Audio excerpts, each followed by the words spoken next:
Саламатсыңдар ма оқушылар? Бүгін бізде қазақ тіл сабағы 4-ші сынып 88-ші сабақ.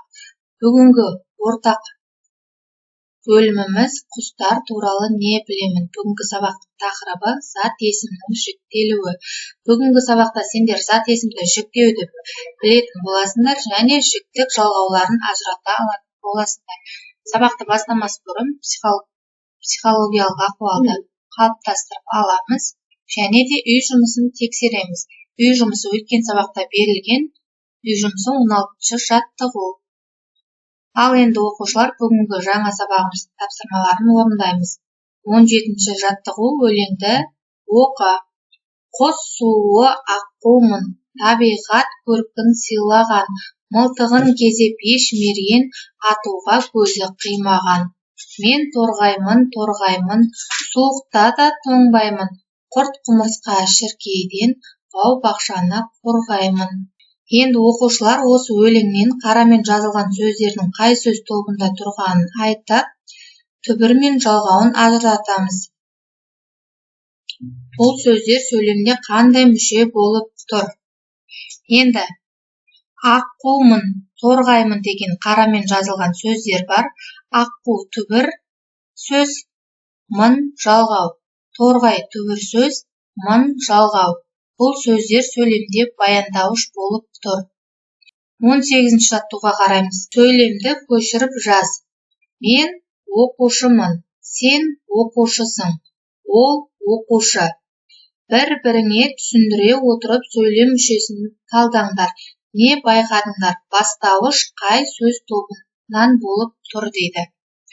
Мен оқушымын, сен оқушысың, ол оқушы. Бұл жерде баяндауыштар зат есімнен болып тұр. Ендігі біздің тапсырмамыз 19-ші жаттығу. Сөйлемдерді көшіріп жазамыз. Мен экологпын, сен бишілер тобының мүшесісің. Олар табиғатты қорғаушылар. Сіздер атақты кәсіпкерсіздер. Сөйлем мүшелерін талда, баяндауыштар қай сөз тобынан болып тұр? Баяндауыштар бұл жерде зат есіммен жасалып тұр. Зат есім дегеніміз бұл заттың атын білдіреді, оны бәріміз білеміз. Енді 20-ші жаттығу. Зат есімдерді тиісті жалғаулармен сәйкестендір дейді. Ақынбыз, студентпіз, аспазбын, әншісіңдер, күйшіміз, ұстасыңдар, баласың деп осылай жалғаулармен жалғастырамыз. Енді 21-ші жаттығуға қараймыз. Берілген сөздерді жекеше көпше түрде жіктеп жаз. Жұмысшы, іні. Енді мен жұмысшымын, біз жұмысшымыз. Сен жұмысшысың, сендер жұмысшысыңдар. Ол жұмысшы, олар жұмысшылар. Енді мен інімін, сен інісің, ол іні. Біз ініміз, сендер інісіңдер, олар інілер. Деп осылай жекеше көпше түрде айтуға болады екен. 22-ші жаттығуды үй тапсырмасы ретінде береміз. Жұмбақты оқып, шешуін тап. Төбесінде айдары, мінезі де жайдары, көрсе ұнатар сан кісі, құс біткеннің сәндісі, күнбағысқа ұқсайтын бұл қай құс? Жұмбақтың шешуіндегі құс туралы дереккөздерден ақпарат жина, осы құстың атауын жекеше және көпше түрде жіктеп айт дейді.